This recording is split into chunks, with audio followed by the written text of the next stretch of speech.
outra consequência, que é a perda da liberdade. Então vamos lá. O que é liberdade? Quando é que a pessoa se sente totalmente livre? Aqui é importante partir sempre da experiência. Liberdade é fazer aquilo que quero e que gosto. Podemos concordar com essa afirmação? Se for bem entendida, sim. A esse propósito, Santo Agostinho dizia: uma inteligência operante é o início de todo bem. Eu posso dizer, de verdade, nós só nos sentimos livres quando fazemos uma coisa que nós gostamos e que nós queremos. Portanto, a frase está certa. Mas eu tenho que me perguntar: aquilo que eu gosto, aquilo que eu quero, é realmente um bem para mim? Por exemplo, só um exemplo, desculpe esse exemplo, mas eu vou dar. Um jovem que começa a se envolver com a droga porque os amigos estão nessa. Eu sou livre, eu faço o que eu quero, é bom. Mas se não tiver usar a inteligência, pode se tornar um viciado e depois vai ficar dependente da droga. Esse é só um exemplo. Por isso que a experiência julgada pela inteligência significa que você, antes de fazer as coisas, dá um juízo de valor.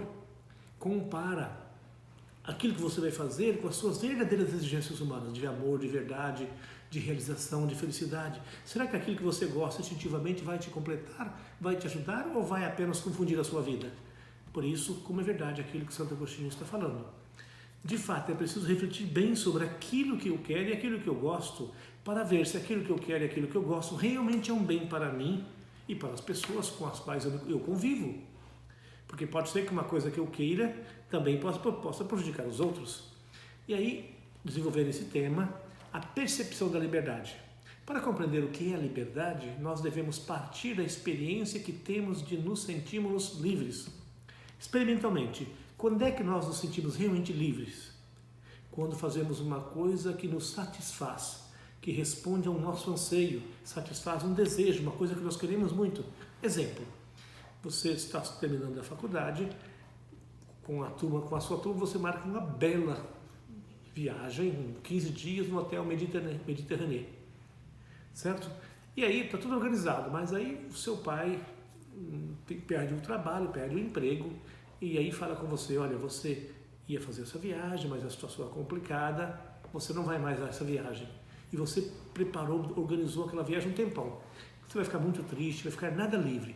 Mas a sua mãe, muito esperta, percebeu sua tristeza, vai depois com jeitinho, fala com seu pai, explica: olha, mas nós temos aquela poupança, dá para a gente fazer um pouco de sacrifício, nosso filho desejou tanto essa viagem. Aí o pai muda de ideia e chama você e fala: olha, pensamos diferente, vimos todos os fatores, agora a gente vai fazer um sacrifício, você vai a essa viagem. Quanto mais você deseja essa viagem, mais você vai ficar feliz, vai vibrar, vai fazer uma autêntica experiência de liberdade. Ou então, outro exemplo, um rapaz se apaixona de verdade por uma garota e pede ela em namoro. Qual a resposta deixa ele livre e feliz? O sim ou não? É claro que é o sim.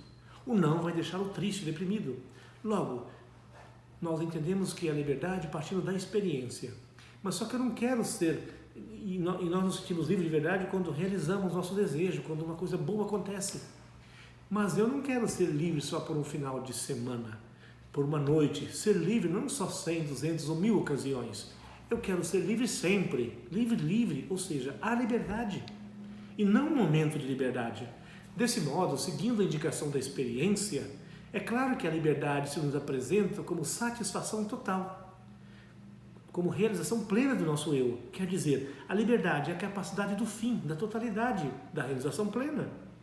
E também, isso quer dizer que nós nos movemos e fazemos tantas coisas buscando a felicidade, a verdadeira felicidade, a plenitude da felicidade. Nesse sentido, a liberdade coincide com uma experiência da satisfação plena. Mas a liberdade é uma experiência. E que experiência é essa? Podemos dizer assim: a liberdade é a experiência da verdade de si mesmo. Encontrar a verdade de si mesmo significa encontrar o verdadeiro sentido da existência, o significado pelo qual você vive. Se você nega a pergunta sobre o sentido, se você nega o sentido, você não encontra essa plenitude e essa realização, portanto não vai ser livre. E aí, citando uma frase que eu gosto muito de Jesus, ele fala assim: a verdade vos libertará. Mas o que é a verdade? Não é um termo abstrato. A verdade é aquilo que dá consistência à coisa, é aquilo que está na origem de tudo, é aquilo que explica tudo. Nesse sentido, Deus é a verdade. Se Deus é a verdade, eu posso dizer então, a minha verdade és tu, o meu eu és tu. E permita-me enfatizar aqui, ninguém é obrigado a crer, mas se Deus nos cria a cada instante, nos faz a cada instante, se sabe até quantos fios de cabelo tenho na cabeça, evidentemente que reconhecê-lo como a verdade da minha vida me torna feliz e, portanto, livre. A verdade de mim mesmo, então, é um outro. Essa plenitude do meu ser é um outro que me faz a cada instante. O meu significado é um tu maiúsculo, o divino. Logo, a liberdade é a capacidade de Deus. Mais profundamente do que a capacidade de escolha, a liberdade é, atenção, a humilde, apaixonada e fiel dedicação a Deus na vida cotidiana. Deus, o amante da vida, conforme o livro da Sabedoria 11:26. Nesse sentido, quem vive uma autêntica experiência de fé, seja qual for a religião, experimenta também a verdadeira liberdade. A fé é o gesto fundamental da liberdade. E a oração é a constante educação do coração e do espírito humano à autenticidade humana, à liberdade. Porque é o reconhecimento daquela presença que dá significado a tudo que vivemos. Olhe bem para a experiência. Às vezes nós passamos por dificuldades, mas quando rezamos de verdade, retomamos a fé, a esperança, a certeza de que nós não estamos sozinhos, nós respiramos melhor, nós ficamos em paz, fazemos uma verdadeira experiência de liberdade. Existencialmente, então, essa liberdade, ela ainda não está completa. Nós estamos dentro desse mundo, nos apegamos nas coisas buscando a verdadeira realização, mas essa realização nunca é completa, sempre falta algo. Nesse sentido, existencialmente, a liberdade ainda está incompleta. Ela é tendente a uma realização plena, é algo no vir a ser. Por isso, esse segundo passo é importante, a precariedade da liberdade. A nossa liberdade é precária. É importante darmos conta da essência originária da liberdade. E aqui nós podemos usar até a imaginação.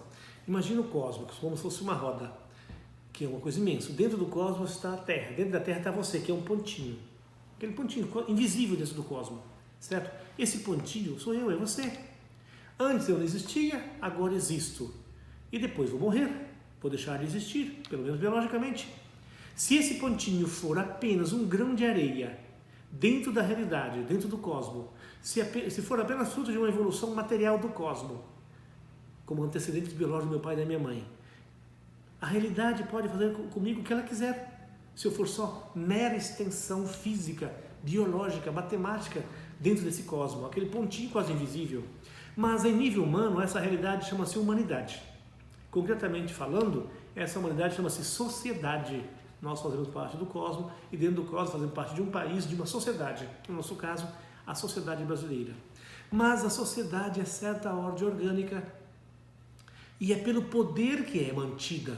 Então, aquele pontinho dentro do cosmos, invisível, eu, você, não tem direito perante o poder, porque é o poder a expressão dominante de um determinado fluxo histórico. Agora, não temos o governo que nós temos, outro momento tem outros governos, seja marxista ou qualquer outro tipo de governo, é sempre quem está no poder que define e determina o que tem que ser e o que não tem que ser. Nesse sentido, se eu fosse mera evolução biológica, que significa falar de liberdade dentro da sociedade onde, querendo ou não querendo, eu sou manipulado, eu apenas sou obrigado a obedecer aquilo que os poderosos decidem? Onde está a liberdade aqui então? Nesse sentido é que é importante perceber uma coisa. Se fôssemos apenas resultado de uma evolução dos antecedentes físicos e biológicos, não teríamos nenhum direito perante o cosmos, o mundo, certo? E esse mundo se chama sociedade, mas a sociedade, justamente, já falei, é certa ordem orgânica, no sentido, há somente um caso em que esse pontinho, eu e você, dentro do cosmos, dentro da sociedade, é livre do mundo inteiro, é livre do poder, é livre dos condicionamentos sociais. Se supusermos que esse pontinho, eu e você, possua algo que não deriva totalmente dos antecedentes biológicos do meu pai e da minha mãe, ou seja, que é relação direta com o infinito, com algo fora do mundo, que cria o mundo, ou seja, a relação direta com Deus. Só na consciência dessa relação com algo fora do mundo, que cria todo o universo, que cria os homens, que também permite que esses homens criem uma sociedade que tem um poder. Mas se eu não tenho essa consciência dessa relação, eu sou escravo da sociedade, escravo do poder e acabo fazendo aquilo exatamente que o poder quer. E quando falo poder aqui não é abstrato não, tá? Esse ou aquele governo determina as coisas que tem que acontecer e nós obedecemos. e somos obrigados a obedecer. Fato é que o ser humano é relação direta e dependência com o infinito, daquilo que faz o mundo inteiro. Somente na hipótese de que haja em mim essa relação com algo fora desse mundo, ou seja, com quem cria tudo, só nesse caso, vivido de forma consciente, eu sou maior, sou livre. O mundo pode tentar me escravizar, mas não me escraviza. Aliás, os 70 anos de comunismo na Rússia, os grandes filósofos que pensavam de verdade, que tinham essa consciência da relação com algo de infinito, muitos deles foram internados como loucos, porque o poder não podia deixar que eles ensinassem o povo a aula de religião, nem pensar, a aula de filosofia, só ateia, porque um homem consciente se dá conta que é muito mais do que o condicionamento social e histórico, é algo relacionado com algo maior. Então, uma autêntica religiosidade é inimiga de quem quer viver um poder e quer impor o seu poder. Então, disso deriva também o fato de nós sermos corpo e alma, o fato de termos uma realidade espiritual ligada ao divino, ao mistério. Isso sustenta e fundamenta exatamente o significado da liberdade. Aliás, exatamente pelo fato de sermos pessoa, termos corpo e alma e termos uma relação com algo além da matéria, que se justifica, por exemplo, o nosso direito, o direito de consciência, de liberdade de consciência, o direito e o dever de julgar e agir segundo o seu modo de pensar, de ser, o direito de seguir essa ou aquela religião, o direito de opção de vida, ou de estado de vida. Tudo isso deriva da dignidade da pessoa humana, do fato de que você não é só um fluxo material que evolui, não, você é uma pessoa, corpo e alma. Tem algo em você que é infinito, que é mistério, que é eterno. Só o corpo morre, a alma espiritual não. Por isso, cada ser humano tem um valor incomensurável, irrenunciável, pelo simples fato de existir. Qualquer lei humana que vai contra isso é injusta. Ou afirma a pessoa no seu todo, ou então é uma lei injusta. Nesse sentido, então, qual é o fundamento da liberdade? O fundamento da liberdade é isso. Eis o paradoxo. A liberdade é a dependência de Deus, de quem o cria, porque é uma relação. Alguém me cria agora. A minha alma espiritual não deriva do meu pai e da minha mãe. Eu sou uma outra pessoa. Eu tenho sim o DNA do meu pai e da minha mãe, mas eu não sou uma extensão deles. Eu sou uma outra pessoa, um filho de Deus. Tenho uma alma espiritual criado por Ele agora, feito por Ele agora. A minha alma espiritual não deriva de evolução biológica. É relação com Deus, com o mistério. Se é uma realidade espiritual que não deriva de uma evolução biológica, é Deus que me cria assim agora. Por isso, eu antes não existia, agora existe, depois vou morrer. Qual é o resultado? Qual é a conclusão lógica? Eu dependo. Ou dependo do fluxo dos seus antecedentes materiais, ou seja, dependo apenas da evolução biológica, e sou escravo do poder, do condicionamento da sociedade, ou dependo de alguma coisa maior do que o cosmos, do que a história, que é algo de infinito, Deus. E aí, nesse caso, sou livre. O mundo tenta me escravizar, mas não consegue. Eu tenho consciência que eu sou em relação com algo maior do que o mundo. Aliás, sobre isso, se vocês quiserem entender bem isso, leiam um filme, vejam um filme Sonho de Liberdade, que é exatamente isso. Por isso, a liberdade se identifica com a dependência de Deus em nível humano, isto é, reconhecido e vivido. Se você tem consciência de que depende desse ser, Deus, e vive um relacionamento com Ele, você é livre. Eu posso falar isso porque eu experimento essa liberdade de fato. Por isso, a liberdade se identifica com a dependência de Deus. Ao passo que a escravidão é negar ou censurar essa relação. A consciência dessa relação chama-se religiosidade. E nesse sentido, o último passo que eu dou aqui, o antipoder é o amor. Na lógica do mundo, seja a sociedade, seja os governantes, o poder que manda quer dominar as pessoas em vista de um projeto de poder. Mas está vendo muitas vezes nos relacionamentos humanos, até marido e mulher, a tentativa de poder, de posse, não respeitando o outro como ele é, mas querendo possuir ou determinar a partir de um poder egoísta. Não, a lógica de Deus é outra. O antipoder é o amor. E o divino é a afirmação do amor como capacidade de liberdade, isto é, como irredutível capacidade de atingir o outro, Deus. Deus nos cria e coloca no nosso coração um desejo tão grande de amar, de plenitude, de felicidade, mas Ele não nos obriga a reconhecê-lo e admitir como esse amor pleno. Só que se nós levarmos a sério a nossa experiência humana, inclusive as insatisfações, os nossos limites, as nossas fragilidades, nós percebemos logo que nós precisamos de ajuda.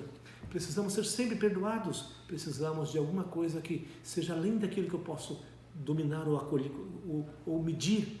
É um amor pleno que me cria a cada instante e que não me obriga a me render a Ele, não.